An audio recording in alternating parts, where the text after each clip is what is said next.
जय गुरुदेव, जय गुरुदेव, जय गुरुदेव। आत्मा की वेदना, इस विषय पर बोल पाना मेरे बस की तो बात नहीं है। फिर भी गुरु कृपा से जो हृदय मंदिर में स्वयं विराजमान हैं, उन्हीं की प्रेरणा शायद कुछ कहने को मजबूर कर रही है। साधक की साधना जब कर्म से ऊपर उठकर निर्भरता के आश्रित होकर पहुंचती है, अर्थात जब मनुष्य पूर्ण रूपेण अपने प्रभु के आश्रित हो जाता है, जहाँ उसकी इच्छाओं का अंत हो चुका होता है, जहाँ वो अपने भगवान की इच्छा से कहता है कि अब तुम खवाओ तो मैं खाऊं, तुम कहो नाचो तो मैं नाचूं, तुम कहो तो मैं सोऊं तो मैं सोऊं। ऐसी स्थिति में जब साधक जीने लगता है, वो उसका जीवन तो उसी क्षण संपूर्ण हो जाता है जब उसे अपने हृदय में बैठे प्रभु के होने का आभास हो गया है। उसे पता चल गया है कि असली कर्ता कौन है। फिर तो उसकी हृदय की वेदना इतनी बढ़ जाती है कि उसे एक पल भी संसार की संसारिकता दुख ही देती है। उसे तो सिर्फ मौन आकर्षित करता है, या फिर जहाँ संत जन की संगति हो, जहाँ प्रभु की चर्चा हो, उन संतों की बाड़ी में उसके प्रभु का गान होता हो, ऐसी ही जगह उसको रस आता है और उसमें ही उसको सुख शांति का एहसास होता है। तृप्ति नहीं, तृप्ति तो सिर्फ उसे अपने प्रभु से चर्चा करने, उनके दर्शन करने से ही होता है। ये स्थिति साधक की बड़ी ही वेदना भरी होती है, क्योंकि उसे न चाहते हुए भी संसार में रहना पड़ता है, संसार में रहकर व्यवहार करना पड़ता है, जबकि हृदय क्षण क्षण संसार में दुखी होता है और उधर उसका हृदय इसके विपरीत चलना चाहता है। और साधना मार्ग पर बढ़ने पर उसे आत्मा की पीड़ा भी महसूस होती है, क्योंकि जब वो इस मार्ग पर बढ़ता है तो उसके अंदर बैठी उसकी जीवात्मा छटपटा रही होती है ईश्वर से मिलने के लिए। उसकी व्याकुलता साधक को हर पल महसूस होने लगती है। उसकी छटपटाहट उसे जब महसूस होती है तो वह संसार के प्रति उदासीन होता है और वह संसार के प्रति धीरे धीरे अलग होने लगता है, क्योंकि संसार के प्रति उसकी दृष्टि ही बदल जाती है। क्योंकि संसार जो उसे दे रहा है, आगे जो देगा, वह सब केवल नष्ट होने वाला है, कुछ भी स्थायी नहीं है। ये उसको पता है। चाहे धन हो, चाहे संबंध हो, चाहे ख्याति हो, चाहे अनुबंध हो। मैं आपको एक छोटा सा उदाहरण इस विषय में दे रही हूँ कि जब आप सांसारिक कोई भी संबंध बनाते हो, एक व्यक्ति से एक ही संबंध अनुकूल रूप से बनाते हो, तो इस प्रकार आपको अलग अलग कई संबंध कई लोगों से बनाने पड़ते हैं। चाहे जिस प्रकार की भाई का भाई से संबंध, माँ का संबंध अलग, पिता का संबंध अलग और गुरुजनों का संबंध अलग। लेकिन इसके बिल्कुल विपरीत जब आप प्रभु से कोई संबंध बनाते हो तो उन संबंध में आपको ये सारे संबंध मिलते हैं।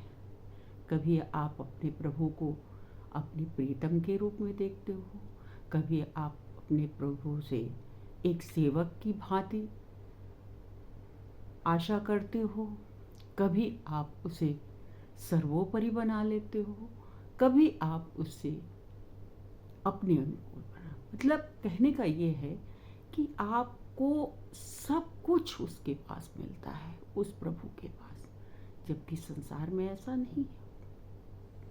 संसार में अगर एक व्यक्ति से आप अनेक संबंध स्थापित करते हो तो अनाचार होता है, लेकिन प्रभु से संबंध बना लेने के बाद जीवात्मा के सारे संबंधों की पूर्ति वहाँ हो जाती है।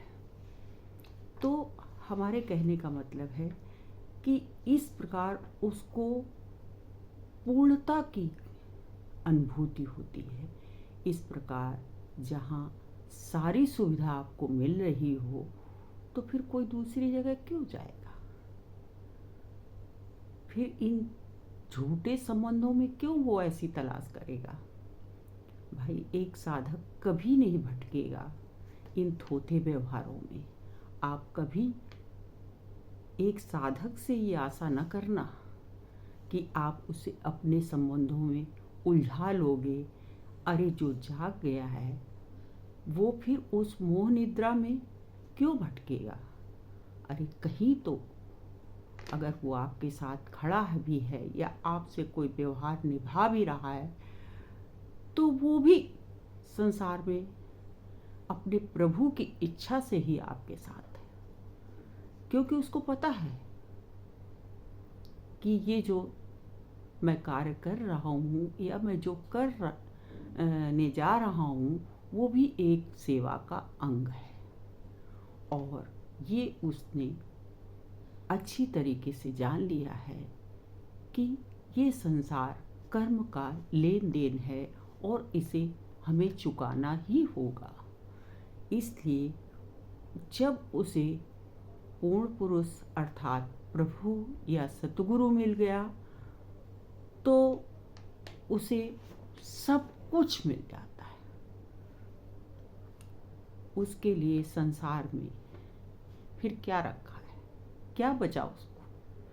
जब आपको एक रिश्ते में ही अनेक रिश्ते और संतुष्टि मिल जाती है तो आपके लिए संसार में कुछ भी नहीं है। यही साधक की स्थिति है। कभी भी साधक अपने जीवन में अगर साधना के उस पद पर बढ़ गया है और गुरु की उस पर दया है तो आप ये समझ लीजिए कि उसको डिगाना या उसको उलझाना या उसको बहकाना बहुत असंभव है, क्योंकि उसका एक एक कदम एक एक क्षण उसकी प्रभु की इच्छा से ही उठता है और वो अपने प्रभु को आगे रख कर ही किसी कार्य में हाथ बढ़ाता है। इसलिए साधक होना एक तो बहुत मुश्किल है, और अगर साधना में कोई उतर गया है तो मैंने जैसे आपसे पहले भी कहा है कि हर क्षण हर पल सतगुरु उसके अंग संग होते हैं। तो जब उसने अपने आप को समर्पित कर दिया है तो उस पर किस बात का डर? वो तो अपने प्रभु के भरोसे चल रहा है। जिधर वो मोड़ रहे हैं उधर वो चल रहा है। जिसकी वो सेवा करने को कह रहे हैं उसकी वो सेवा कर रहा है। जिससे वो दूरी बनाने को कहते हैं उससे वो दूर हो रहा है। तो साधक की जो दिनचर्या है या उसकी साधना है उसमें जैसा गुरुजनों ने और संत महापुरुषों ने हमको बताया है कि उसका एक एक पग उसी प्रभु इच्छा के अनुसार होता है। तो मेरे कहने का आशय सिर्फ इतना ही है कि जब भी कोई मनुष्य अध्यात्म में अपने साधन मार्ग को लेकर आगे बढ़ता है तो उसकी साधना परिपक्व अवस्था तक जाते जाते बहुत से संघर्षों से उसे गुजरना पड़ता है। कभी ये माया तरह तरह के प्रलोभन दिखाती है उस जीव को, या कभी ऐसी अड़चनें उसके जीवन में आती हैं जिनसे वो चाह करके भी कुछ कह नहीं सकता, ऐसी स्थिति में वो अपने आप को उस मालिक के भरोसे छोड़ देता है कि अब तुम जानो, ये स्थिति मुझसे नहीं संभल रही। तो जब गुरु अंग संग होते हैं, प्रभु अंग संग होते हैं, तो ये बिल्कुल मेरा अपना अनुभव है, मेरे अपने जीवन का पूर्ण अनुभव है कि उसकी संभाल भी वो ही करते हैं और किस तरीके से उस माया के जाल को साफ कर देते हैं कि जीव को पता भी नहीं चलता है कि ये कष्ट आया उसके जीवन में और कैसे उसका निराकरण उस पिता परमेश्वर ने कर दिया, ये उस जीव को भी एहसास नहीं होने पाता। तो साधक की साधना बलवती होने के साथ साथ जब भी कोई साधक इस संसार सागर में गृहस्थ जीवन में या किसी तरीके की माया में फंसा होता है, तो उसको अपने आप से बहुत संघर्ष करना पड़ता है, क्योंकि उधर उसकी आत्मा अपने प्रभु के मिलने के लिए तड़प रही होती है और ये तड़प कोई किसी को बता नहीं सकता है, ना दिखा सकता है, ये सिर्फ अनुभूति की ही चीज़ें हैं। क्योंकि आत्मा की जब तड़प उठती है तो उसे संसार में कोई नहीं दिखाई पड़ता। बहुत से उदाहरण अभी इसी संसार में आप लोगों ने देखे हैं और देख रहे हैं, आगे चल के और भी देखेंगे, क्योंकि हमारे गुरु महाराज ने तो ये कहा ही है कि एक संपूर्ण जत्थे के रूप में शक्तियां इस धरती पर आई हैं कलयुग में और वो अपना काम कर रही है। समय आने पर सब वो एक जगह इकट्ठी हो जाएंगी। तो वो समय चल रहा है, अब लोगों को दिखने लगा है कि यथार्थ क्या है, सच कहाँ है, कि बिना कर्मों को काटे, बिना कर्मों की इस खेती को आपको स्वयं धर्मयुक्त बनानी होगी। अधर्म से कभी या बेईमानी से कभी इस रास्ते पर नहीं बढ़ा जा सकता और हर इंसान को, हर जीवात्मा को एक न एक दिन इस रास्ते पर चलना अवश्य होगा, क्योंकि कोई दूसरा रास्ता है ही नहीं। आपकी आत्मा का उद्धार करने के लिए आपको अपने अनुभव ही आपको